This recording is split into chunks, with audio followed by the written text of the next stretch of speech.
The massive crystalline chambers of the Galactic Council stretched for kilometers in every direction, their walls pulsing with an ethereal blue light that had witnessed the rise and fall of countless civilizations.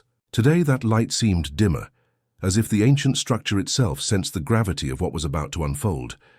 Elder Vex Ithara's 4 golden eyes swept across the assembled delegates, each representing species that had dominated their corners of the galaxy for millennia.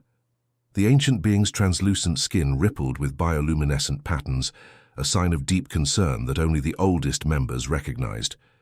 At over 3,000 years old, Vex Ithara had seen empires crumble and watched as arrogant young races learned hard lessons about the universe's unforgiving nature. The holographic display flickered to life in the center of the chamber, showing a small blue marble suspended in the cosmic void. Earth, Sol 3 to the galactic community, spun slowly, its white clouds swirling over green continents and blue oceans. It looked peaceful, almost insignificant compared to the gas giants and artificial worlds that housed the Council's member species. Honored members, Vex Ithara's voice carried across the vast chamber, enhanced by bioacoustic amplifiers that made every syllable crystal clear. We have a situation that requires immediate attention. The bipedal species from Sol 3 has achieved faster-than-light travel. The announcement hit the chamber like a plasma bolt. Delegates from hundreds of worlds turned to stare at the innocent-looking planet rotating in the hologram. Many had never heard of this backwater system on the galaxy's outer rim. Admiral Krov of the Krell hegemony was the first to break the silence. His massive form rose from the delegate platform, 8 feet of scaled muscle and predatory grace. The Krell had conquered 47 systems through sheer military might, and Krov embodied everything that made his species feared across 3 sectors. Elder, surely you jest, Krov's voice rumbled like distant thunder. These humans are barely out of their primitive era. My intelligence reports show they were using chemical rockets just yesterday. What possible threat could such creatures pose to civilizations that have mastered the stars for thousands of years? A wave of dismissive laughter rippled through the younger delegates. The serpentine Vashiti coiled with amusement, their scales shimmering. The insectoid Zephyrians clicked their mandibles in what passed for chuckling among their kind. Even the cybernetic Axiom Collective, typically emotionless, registered what could only be interpreted as mechanical amusement through their neural interfaces. But Vex Ithara's expression darkened, the bioluminescent patterns on their skin shifting to deep crimson, a warning color that made the ancient members of the Council shift uncomfortably in their seats. I have observed 17 civilizations rise and fall, Vex Ithara said slowly, each word weighted with the authority of centuries. I watched the Domari Empire collapse overnight when they underestimated a species they considered inferior. Witnessed the Great Silence when the Void touched, grew too confident in their superiority. Never in all my years have I encountered a species with such adaptability. The Elder gestured, and the hologram shifted, showing rapid-fire images of human development, steam engines morphing into nuclear reactors, simple aircraft evolving into space shuttles, primitive computers growing into quantum processing networks. They weaponize everything, Vex Ithara continued, their voice growing more urgent. Their art inspires revolution, their music breaks down cultural barriers, their stories spread like viruses, infecting other species with dangerous ideas about freedom and individual worth. Most terrifyingly, they weaponize their capacity for friendship itself. Chancellor Drix, leader of the Council and representative of the ancient ethereal conclave, floated forward in their energy form. The ethereals had been among the first to achieve space travel, and their wisdom was typically unquestioned. Elder, Vex Ithara. Drix's voice echoed from everywhere and nowhere at once. Surely you exaggerate. No species can weaponize friendship. The intelligence files flickered to life around the chamber, 3-dimensional displays showing humanity's rapid expansion through their local system. Mars colonies, asteroid mining operations, generation ships already under construction. Look at their timeline, Vex Ithara pressed. In less than a century they went from horses and carriages to walking on their moon. In another 50 years, they achieved fusion power, and established permanent off-world colonies. They refused to accept limitations that other species consider absolute laws of nature. The hologram shifted again, showing intercepted human communications, scientists working around the clock to solve impossible problems, engineers building machines that shouldn't work according to established physics, ordinary citizens volunteering for missions that would take them away from their homeworld forever. They dream of touching the stars, Vexithara said softly. And worse, they actually believe they can reach them. A new voice cut through the chamber. Executive Yulon of the Nexus Syndicate, the galaxy's largest commercial entity. Their species had turned capitalism into an art form, controlling trade routes across dozens of sectors. Dreams don't generate profit, Yulon said with typical syndicate pragmatism. If these humans are as primitive as they appear, they could be valuable trading partners. New markets, fresh resources, cheap labor. That, Vexithara said grimly, is exactly the kind of thinking that will doom us all. I have watched these humans for decades now.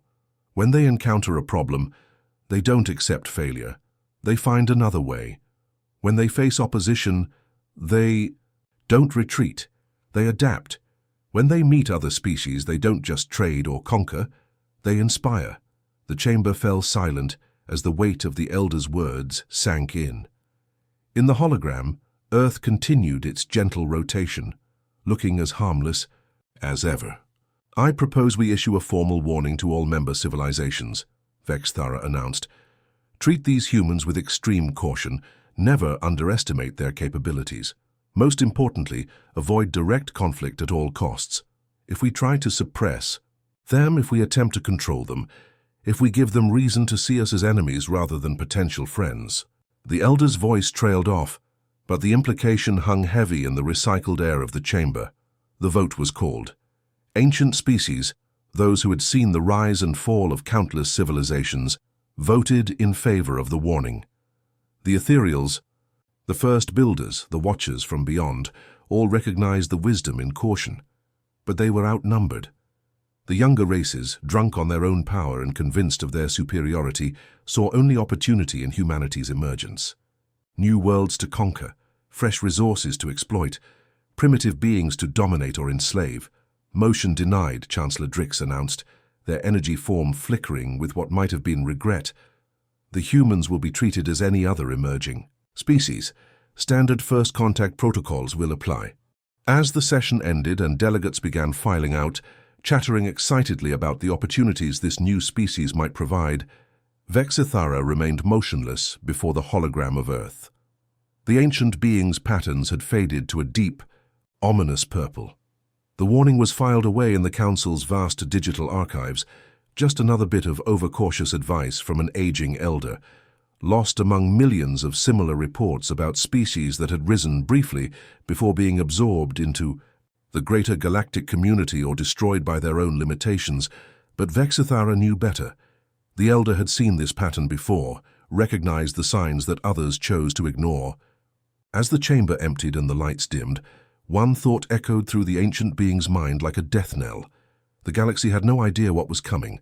The sleek hull of the new soul cut through the void like a silver arrow, its fusion, engines humming with quiet power. Captain Minho stood on the bridge, watching the stars wheel past through the massive viewport. After 18 months of deep space exploration, they had finally found what humanity had been searching for since taking their first steps beyond Earth's atmosphere. Proof that they weren't alone in the universe.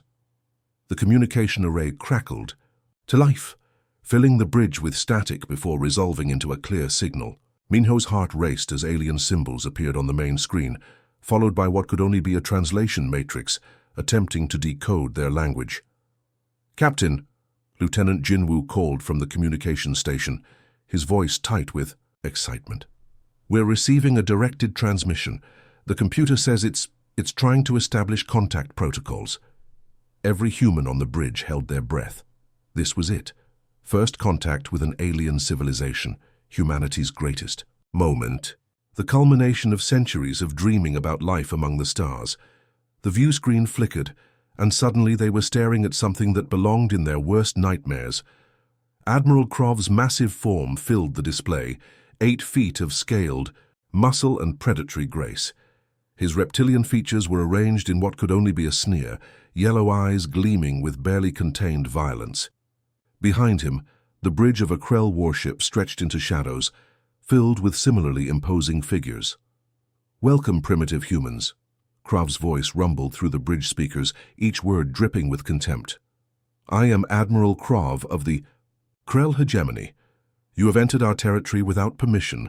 You will surrender your vessels immediately and submit to hegemony authority. Resistance is futile." The bridge fell silent except for the steady hum of life support systems. Min-Ho felt his crew's eyes on him waiting for orders. Through the viewport, he could see the massive shapes of Krell warships emerging from stealth, their dark hulls bristling with weapon arrays that could vaporize the new Sol in seconds. Min-Ho exchanged a meaningful glance with Lieutenant Jinwoo, seeing his own thoughts reflected in his second-in-command's eyes. They had dreamed of this moment for so long, imagined peaceful exchanges of knowledge and culture. Instead, they faced an ultimatum from creatures that looked like they had crawled out of Earth's prehistoric past. "Admiral," Min-Ho said carefully, keeping his voice steady despite the adrenaline coursing through his veins, "we're peaceful explorers from Earth. We mean no harm to your people. Perhaps we can negotiate some kind of arrangement." "There is no negotiation," Krov snarled, his massive jaw revealing rows of razor-sharp teeth. "You are insects who have wandered into the domain of giants. Submit or be destroyed. You have 60 seconds to comply." The transmission cut off, leaving the bridge in stunned silence.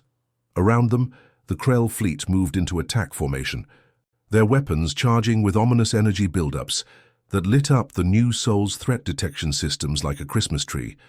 But what happened next defied every expectation the Krell had about primitive species. Instead of surrendering or attempting to flee, the human ship began broadcasting on all frequencies. Not a distress call, but something far more dangerous. "All stations," Min-Ho commanded, his voice carrying new authority. "Begin wide spectrum. Transmission of the humanity package. Everything we've got, music, literature, poetry, philosophy, history. Flood their networks." The new Sol's powerful communication array came alive, beaming terabytes of human culture across space.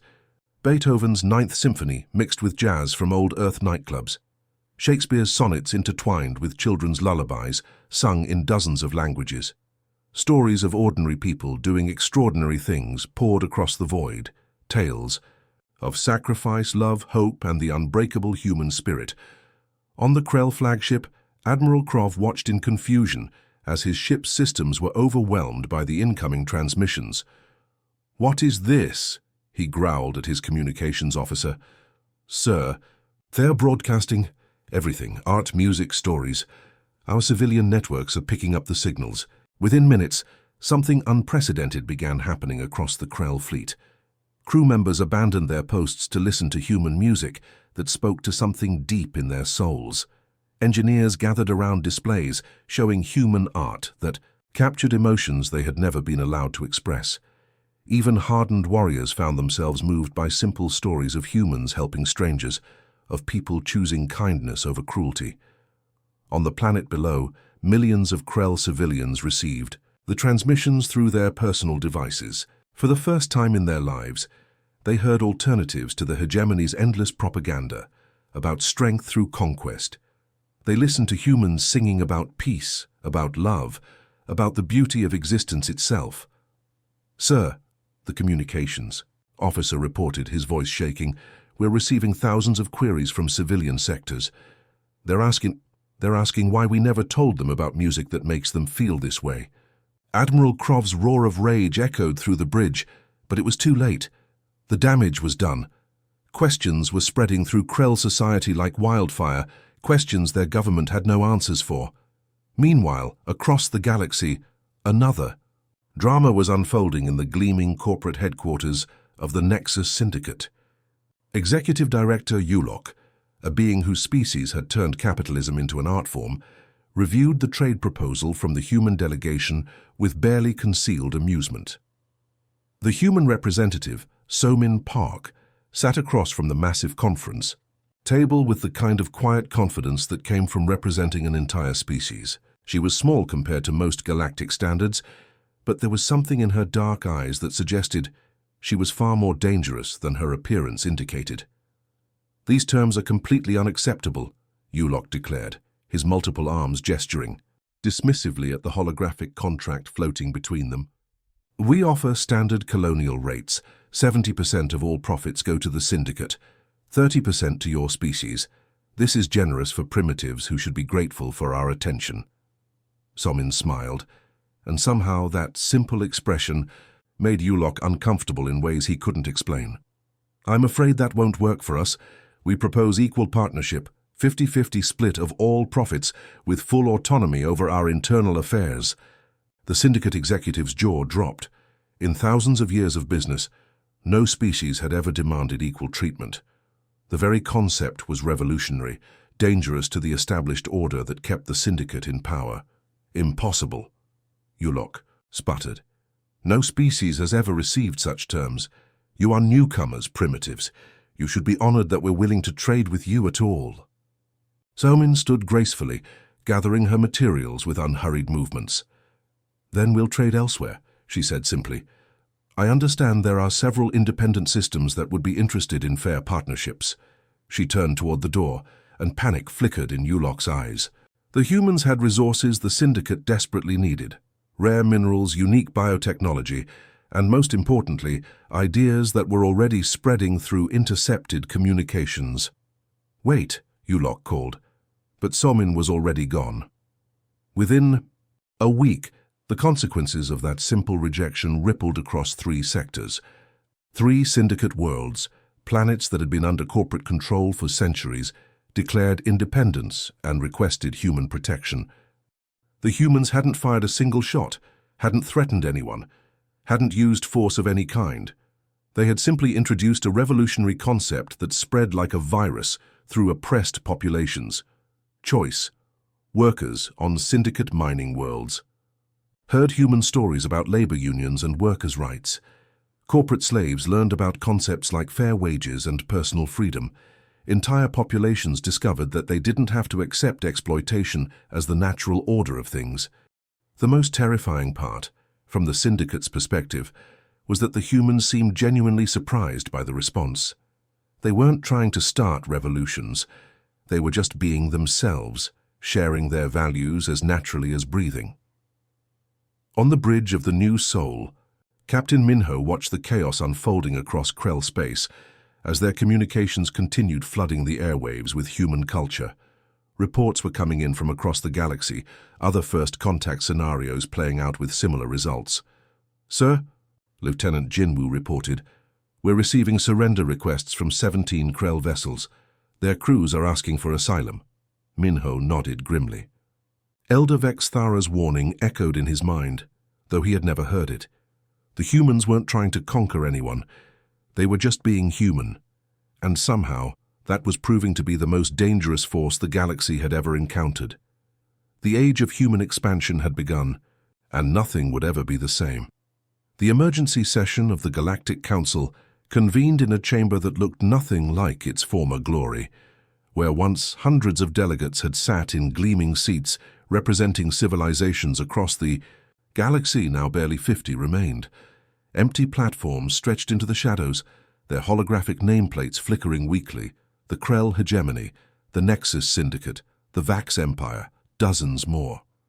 All either withdrawn from the Council or no longer existing in their original form. Dr. Jisoo Kim stood at the center podium, her small human frame dwarfed by the massive chamber that had been designed for beings 3 times her size.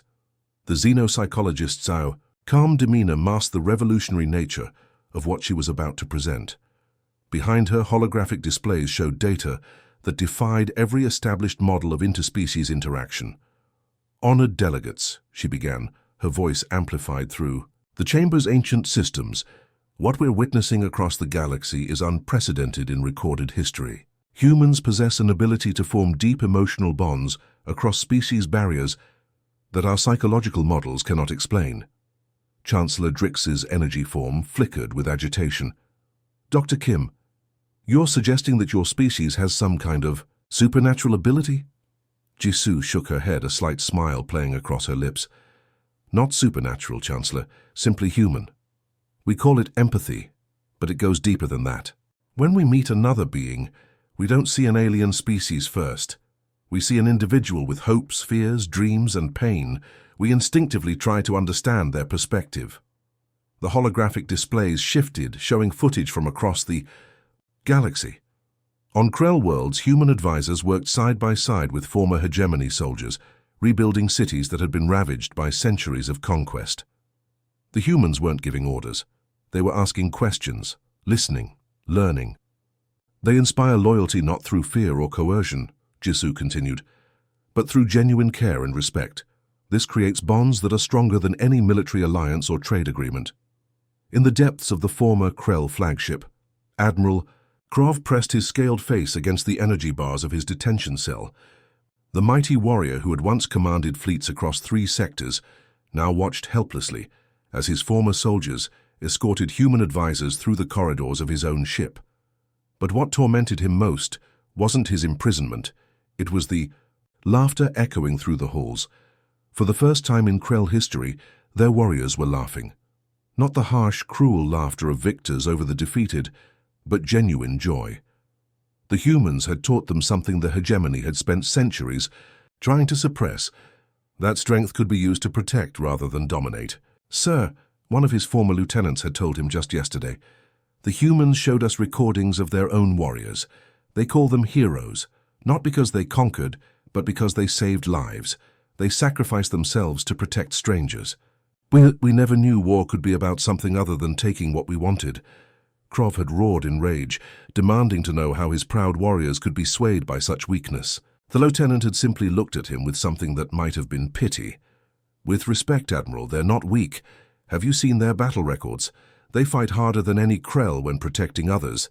The difference is, they choose what's worth fighting for." Across the galaxy, Commander Hyunwoo filed his daily report from the former capital of the Vax Empire. The massive warrior caste structures still dominated the skyline, but their purpose had been transformed. Where once gladiatorial arenas had hosted fights to the death for entertainment, now they served as training grounds for peacekeepers.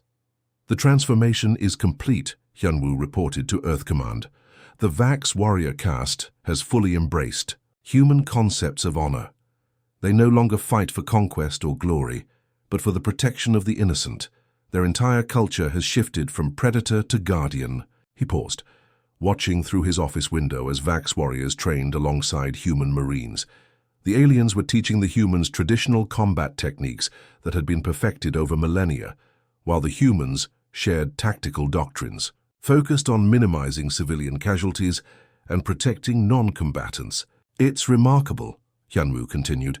"They've kept their warrior identity but redirected it towards something constructive. Yesterday, a Vax battle group deployed to stop raiders attacking a refugee convoy. They didn't ask for payment or territory. They just couldn't stand by while innocents suffered. The most profound change was in their ceremonies. Where once young Vax had proven their worth by taking lives, they now earned recognition by saving them. Human medics worked alongside Vax healers, teaching advanced trauma care to warriors who had once gloried in inflicting wounds. In the crystalline chambers of the Council archives, Elder Vexithara accessed files that hadn't been opened in decades. The ancient beings' 4 eyes glowed with bioluminescent patterns of deep sorrow as they reviewed their own warnings from years past. "The human doctrine," Vexithara murmured to themselves, the words echoing in the empty chamber. "They don't just win, they transform their enemies into allies." The files showed the pattern repeating across hundreds of worlds. Every species that encountered humans underwent the same fundamental shift. It wasn't conquest in any traditional sense. It was conversion to a completely different way of thinking about existence itself. On the mining world of Kepler 442b, former syndicate slaves had established their own democratic government with human guidance. The transformation had taken only 6 months. Workers who had never been allowed to speak now debated policy in public forums. Children who had been bred for labor now attended schools where they learned art, music and philosophy, alongside practical skills. The Zephyrian Collective, an insectoid hive mind that had existed for thousands of years, had begun developing individual personalities after exposure to human concepts of personal identity. For the first time in their species' history, individual Zephyrians were making choices that contradicted the collective will, and somehow this made them stronger rather than weaker. Even the cybernetic axiom units, artificial intelligences, that had long ago transcended biological existence, were experiencing something they had never known before: curiosity about organic life. Human philosophers and axiom processors engaged in debates about consciousness and meaning that stretched across months of continuous discussion. Dr. Jisoo Kim continued her presentation, showing data that painted a picture of galactic transformation beyond anything in recorded history. On every world humans have visited, the same pattern emerges. Oppressed species find hope, corrupt governments fall, ancient hatreds dissolve. But the humans aren't forcing these changes, they're simply offering alternatives. She gestured to a hologram showing the human colony ship, Harmony, which had diverted from its planned destination to rescue survivors from a collapsing syndicate mining operation. Instead of demanding payment or territory, the humans had simply helped evacuate the miners and their families to safety. The miners were Thurvak, a species the syndicate had enslaved for centuries, Jisoo explained. The humans didn't see slaves. They saw people in danger. 3 months later, the entire Thurvak homeworld declared independence and joined the growing coalition of free worlds. Chancellor Drix's energy form pulsed with confusion. But what do the humans gain from this? Where is their profit motive, their territorial expansion, their resource acquisition? Jisoo smiled, the expression somehow both sad and hopeful. They gain friends, Chancellor. They gain allies who choose to stand with them not because they have to, but because they want to. They gain the satisfaction of knowing they've made the galaxy a little bit better. The holographic displays showed the latest reports from across human space, former enemies working together on massive construction projects, mixed crews of different species exploring new star systems, children from dozens of worlds playing together in schools that taught cooperation instead of competition. The humans carry something more dangerous than any weapon, Vexithara had written in their original warning, the words now glowing on the archive display. They carry the belief that things can be better. As Dr. Jisoo Kim concluded her presentation, the remaining delegates sat in stunned silence. They were witnessing the transformation of galactic civilization itself, driven not by superior technology or military might, but by something far more powerful, the simple human belief that every being deserved dignity, respect, and the chance to choose their own destiny. The human doctrine was spreading across the stars, and there was no force in the galaxy capable of stopping it. The age of empires was ending. The age of cooperation had begun. The galaxy burned with revolution, but it was a cleansing fire that swept away centuries of oppression and replaced it with something beautiful.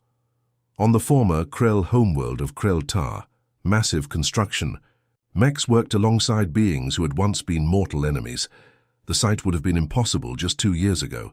Krell warriors operating heavy machinery side by side with humans, their scaled hands working in perfect coordination with smaller human fingers. Minjun adjusted his environmental suit as he climbed down from the cockpit of a massive terraforming walker. The machine stood 3 stories tall, its articulated legs designed to navigate the rubble-strewn cityscape that had once been the hegemony's capital.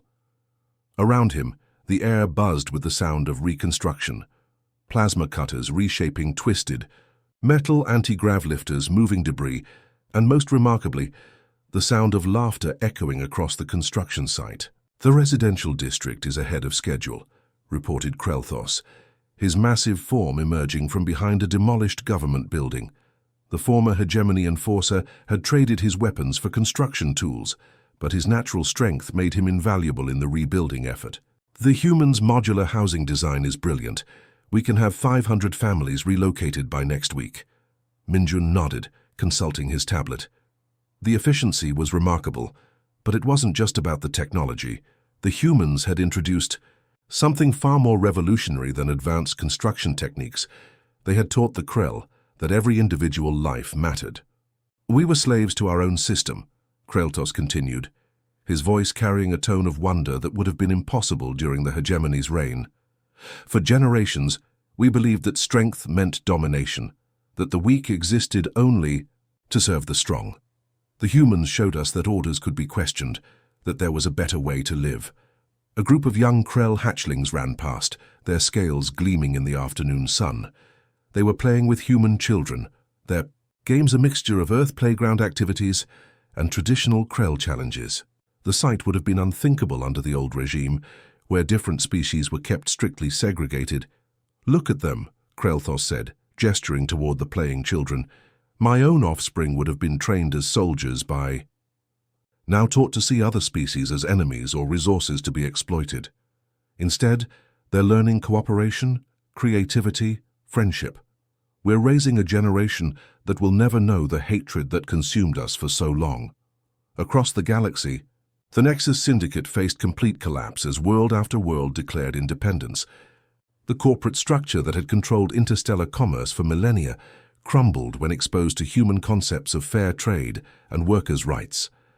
On the industrial world of Proxima 7, massive factories that had once churned out products for corporate profit now operated under worker cooperatives. The transformation hadn't been violent, it had been inevitable. Once the workers understood that they could own the means of production, that they could share in the profits of their labor, the old system became impossible to maintain. Strike after strike swept through syndicate territory, not for higher wages or better conditions, but for fundamental changes in how society was organized. Una stood on the observation deck of the orbital station above New Geneva, watching as the last syndicate stronghold prepared to surrender. The massive corporate fortress had been designed to be impregnable, its shields and weapons capable of holding off entire fleets. But no amount of military hardware could defend against the revolution happening within its own walls. Status report. She requested through her comm unit. "The facility's workers have taken control of the main power grid," came the response from the surface. "Management is asking for terms of surrender. No shots fired, no casualties reported." Una shook her head in amazement.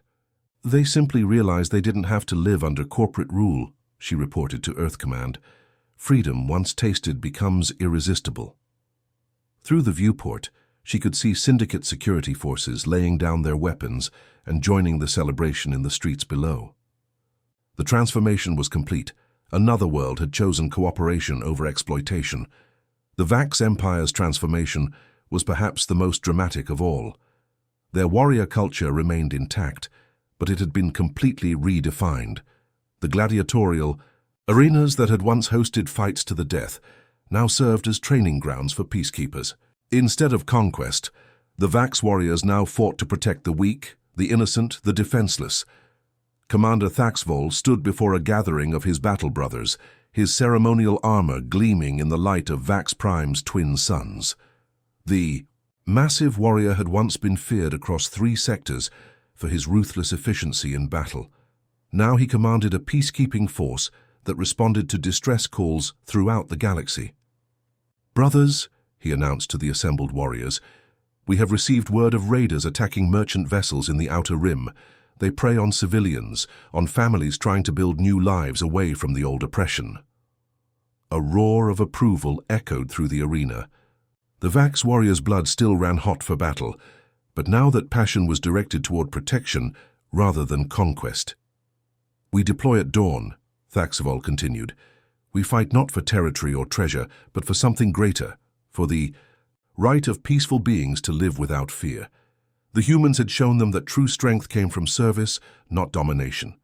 A Vax warrior's worth was now measured not by how many enemies they had killed, but by how many innocents they had saved. But not every species accepted the changes sweeping across the galaxy. In the shadowy depths of space, representatives from the remaining galactic powers gathered in secret. The Void touched, the Shadow Collective, the Entropy Cult, civilizations that had thrived on chaos, exploitation, and suffering.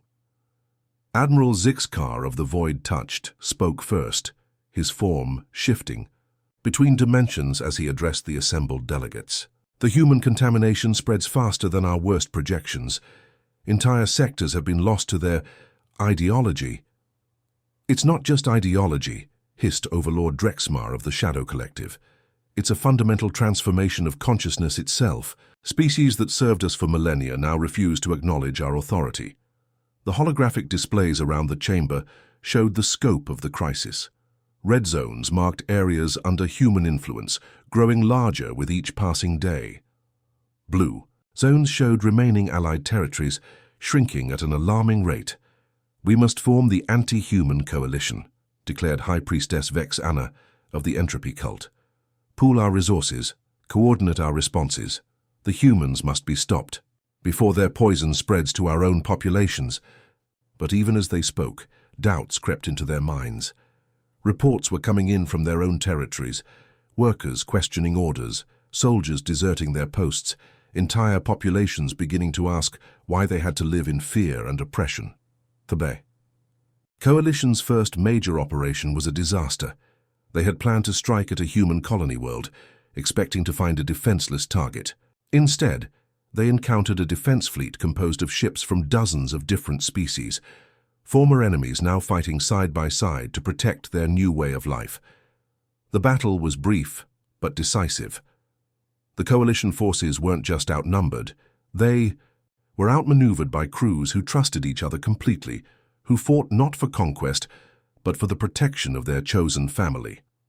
As coalition ships fled the battlefield, their commanders faced a terrifying realization. How do you fight an idea? How do you defeat hope itself? The human influence continued to spread, not through force of arms, but through the simple power of example. Every world that embraced human values became a beacon for others still trapped under oppressive regimes. The cascade effect was unstoppable, freedom spreading from world to world like wildfire, transforming the galaxy one life at a time. In the depths of space, on worlds that had never heard of Earth, beings looked up at the stars and dared to dream of something better. The age of empires was ending, and the age of cooperation had begun. The humans had lit a fire that would burn across the galaxy until every being was free to choose their own destiny. The cascade effect had become an avalanche, and nothing in the universe could stop it now. The crystalline chambers of the new galactic assembly buzzed with energy unlike anything the ancient structure had ever contained. Where once rigid hierarchies had dominated every interaction, now beings from hundreds of worlds mingled freely, their conversations creating a symphony of languages, clicking sounds, harmonic tones, and electronic pulses that somehow blended into something beautiful. Elder Vexithara stood at the center of it all, their ancient form appearing almost fragile among the diverse crowd. The 3,000-year-old being had witnessed the rise and fall of 17 civilizations, but nothing had prepared them for this moment. The assembly hall stretched in all directions, filled with representatives from species that had been mortal enemies just years before. Krell warriors sat beside Nexus traders, sharing stories and laughing at jokes that crossed species barriers.